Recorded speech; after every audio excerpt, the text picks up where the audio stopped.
I said when we get done, I want to play that Arcadia song for you so you can hear Sting singing backup. All right, how you doing tonight, Bonnie? Okay. Speaking of Arcadia, we watched a Duran Duran video this week, a profile of the band. It's a documentary, and I didn't care for it. I've seen a better one a couple years ago.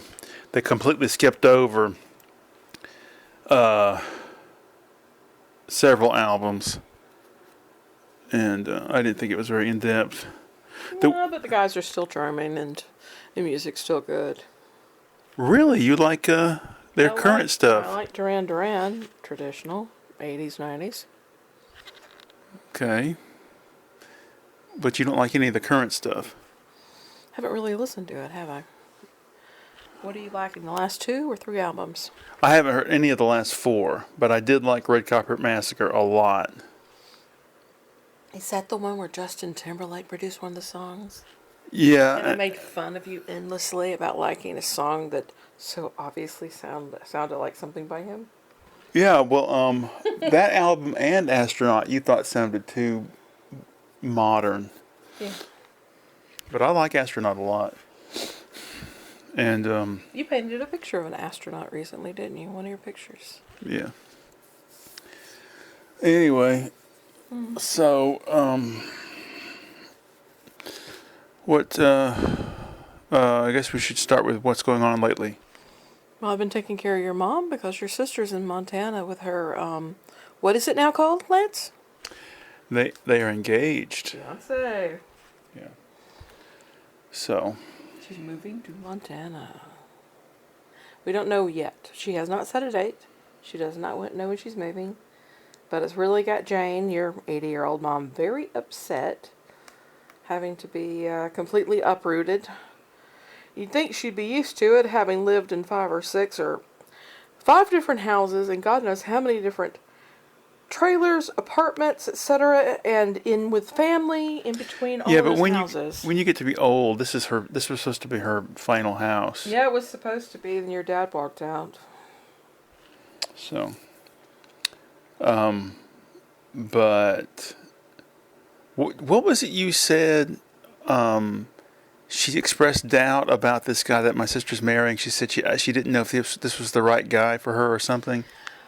She's only known him for 6 months. And I said, well, Lance and I were only together for 6 weeks before we got married.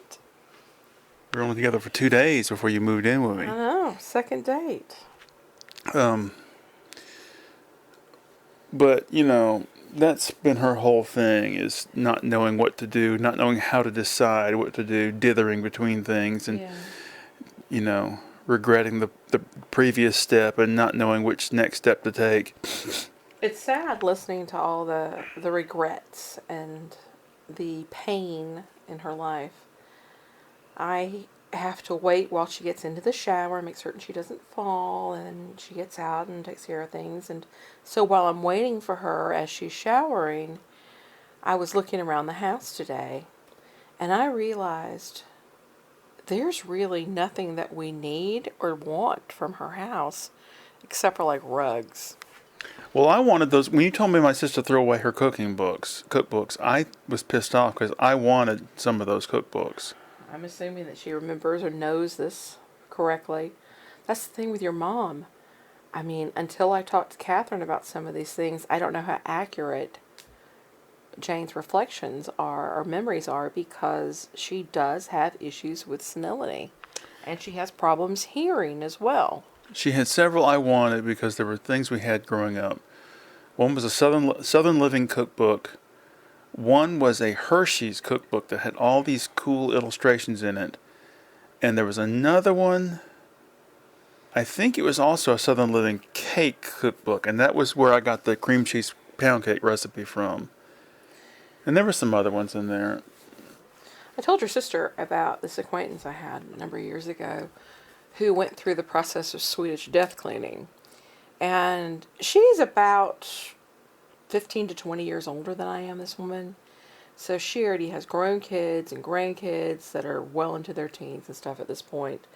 And so she decided she needed to pare down and prepare for death and get rid of some things that just weren't necessary anymore and things that had bothered her. And she had a collection of cobalt blue glass. And she decided to pare it down, and a friend of ours, mutual friend of ours, Doug, took it and bought it for his wife. But she was still left with a lot of collectibles, things that she thought were valuable, things that she had sentimental attachments to. And she tried to give them away to her grandkids and her son, the one who lives independent of her. And she was shocked to find out that people didn't want these collectibles and they didn't see any value in them. And as I've sat there and listened to your mom this week, I realized there's a lot of things that she attaches value to that we don't have the same attachment to. And while I understand her pictures and stuff, wanting to pass them down, she has this strange obsession with paperwork. All the paperwork in her house. And that it's dealt with properly and such. You know, now when I get things and I pay bills, I do it online. I save PDFs of the receipts. And if I think the bill or whatever needs to be saved, I save a PDF of that. The insurance companies all have things, documents, files that I can save. I have all this stuff cached up in the cloud, you know. But your mom has filing cabinets after filing cabinets of stuff. It's everything from you, your artwork, your grades, your draft information, you name it. She's got it still. And she thinks all of that is so important. I remember that when you get to be a certain age, you got to sign up for the selective service thing. I remember that now all of a sudden. Yeah, I think Peter still has his selective service card in his wallet. And he has his voting card in his wallet too. But she's frustrated because Catherine pays all of her bills because Jane can't write properly anymore. She can't focus. She has a hard time seeing, holding pens. And Catherine, like me, takes care of everything online. It's rare that you ever submit a check for anything anymore. And she doesn't understand that. She goes, I can't follow it because it's all on the computer. And I said, you really wouldn't be able to follow my spreadsheet then? Because I have spreadsheets that document everything, including where our files are saved for. I scan our car work on the autos. I scan everything, you know? And speaking of which, I spent an hour today scanning in the 64 pages from the latest issue of my online magazine. Go to lanceash.blogspot.com and you'll see Lamp Clouding number 29. It's up now. And the next issue is going to be, I'm taking a break and I'm going to write the fourth and final part of my novel I've been working on, and that'll be issue number 30. So I don't know how long it's going to take. It won't take but a couple of weeks. Anyway, so what's been going on besides that? I'm trying to think. Anything? I've had my heart problems flare up again, so it's kind of kept me out of the loop the last couple of days. But this week I created a nice new curry. Vegan, dairy-free, out of necessity for my health. And I couldn't believe it. Everyone in the house liked it. Though Lance said it could use a little more heat in it. Yeah. I'll let you add your cayenne or something to it. Well, I think it with something like that, I think that it needs to be cooked into it.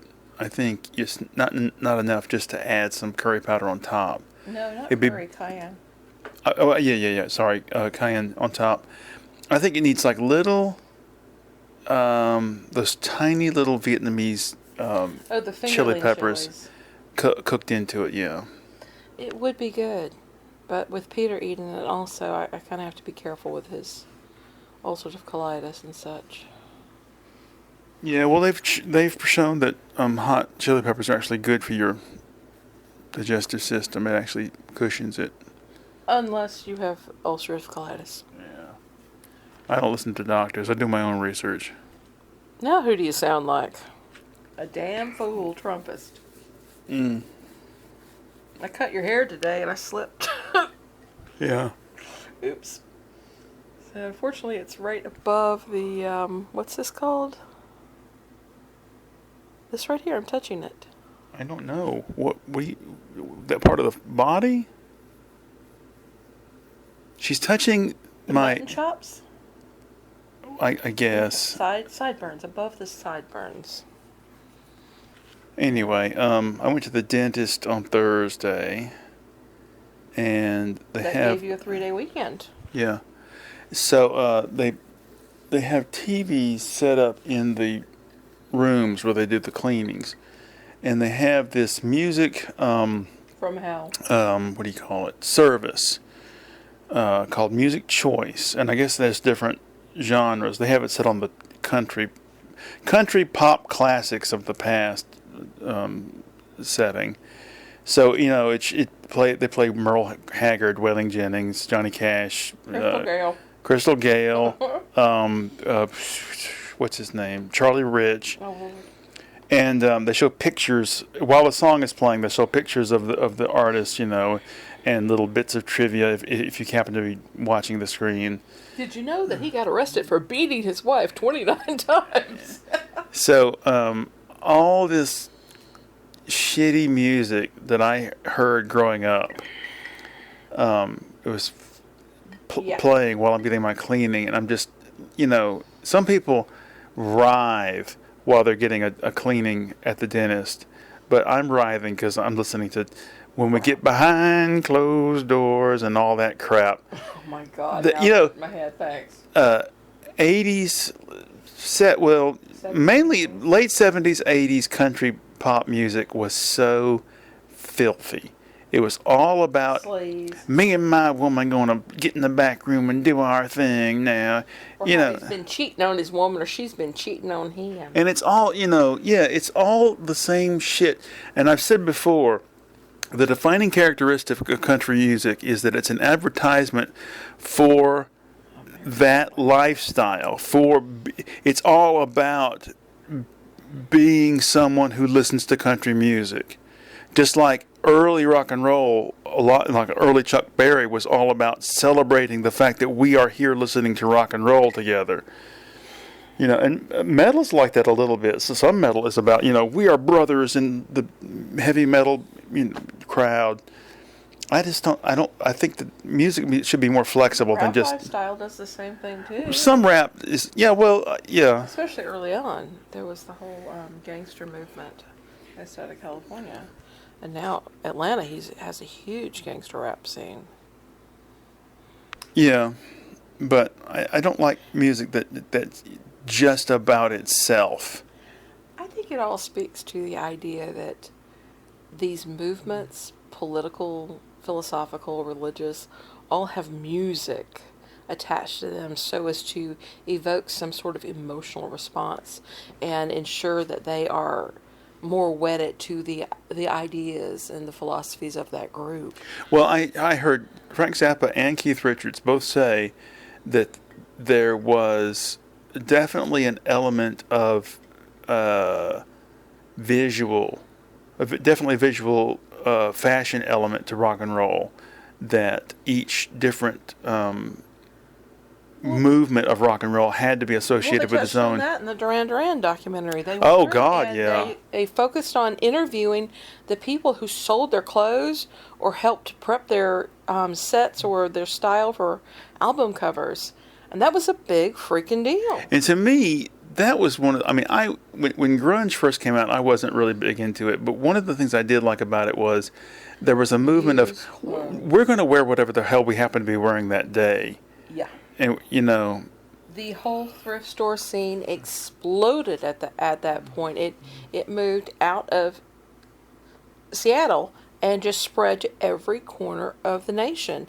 And now there's no shame associated with thrift stores. As a matter of fact, you have all these influencers online that pride themselves on what they can do thrifting at these seconds places. Well, when I was growing up, when I was a kid, my mother basically indoctrinated me to believe that thrift stores were where recovering alcoholics went to get their clothes. But they did, because we had that Salvation Army that took in all the drunks, and they would give them vouchers to come in and get clothes, and they still do that at places like Project Safe and such. So when I was about 19, I was dating this girl. Her mother sold secondhand stuff or thirdhand stuff, and she knew all about going to thrift stores. And so the first time I ever went to a thrift store, I don't know where it was, but the clothes were just all over the floor, like thigh deep, and it was all you could shove in a cardboard grocery bag for like a couple bucks. And people would just get in there. People would just go in there and start digging through the clothes, and I got all this stuff that I wore for a couple of years out of there, and it was a revelation. Oh God, I got all these T-shirts and stuff for nothing. Yeah, one of the guys from Barnett's introduced me to the $5 paper bag deal. They would give you a regular size grocery bag, back when they were real size grocery bags, at the old Bells on Prince, and you would walk into the back room, and there were piles of clothes just loose up in this corner of this room that had been like the freezer storage or the produce storage or something, and you would climb into the pile and start just digging through and shove what you wanted into the bag, and you could pack it as tightly as you wanted. $5 out the door. Yeah, that place. That was the Potter's house. Yeah, that's what it was. I forgot about that place. Salvation Army was across the street behind the Wendy's. They also had a pretty decent thrift for a while too. But when the Potter's house was open, there was this woman that ran the place, and she priced everything in there too much. And somebody in the paper asked her, "Why do you price everything so much?" And she said, "We have people coming in here and buying stuff and turn around and selling it for 10 times what they paid for it. It's not fair." Well, tough shit, bitch. So she had this sign in response to everybody's complaints that said, "If you paid too little for it, it's a gift from God. If you paid too much for it, it's a gift to God." Every time I went in there, I just rolled my eyes. And anytime she gave me a price on something that was ridiculous, I said, "I'm not paying that," and walk away. I got a bunch of stuff in there. I got that great set of antique pearls for $5 there. It's just, oh my God, some of the coolest costume jewelry. And I was like, this is awesome. The first time I ever got a book by Bukowski, it was in that place. Oh. And I got it just because it looked cool. It was The Days Run Away like Wild Horses Over the Hills. And that was my introduction to Bukowski. Just happened to stumble across the book.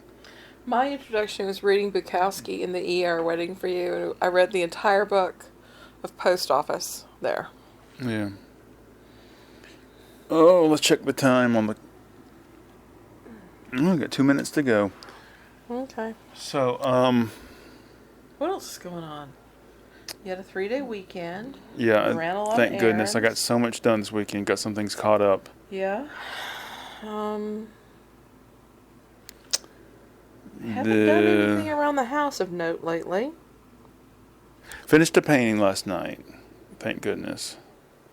And I'm so glad I got that issue posted. Finished a stupid, shitty song on this same YouTube channel. Updated the Instagram account. And I don't want to apologize about that song because I just got sick of working on it. So I rehearsed it 3 or 4 or 5 times and then recorded it best I could, and then that was it. You still haven't played that for me. I'll play it live for you so Thank play it you. better.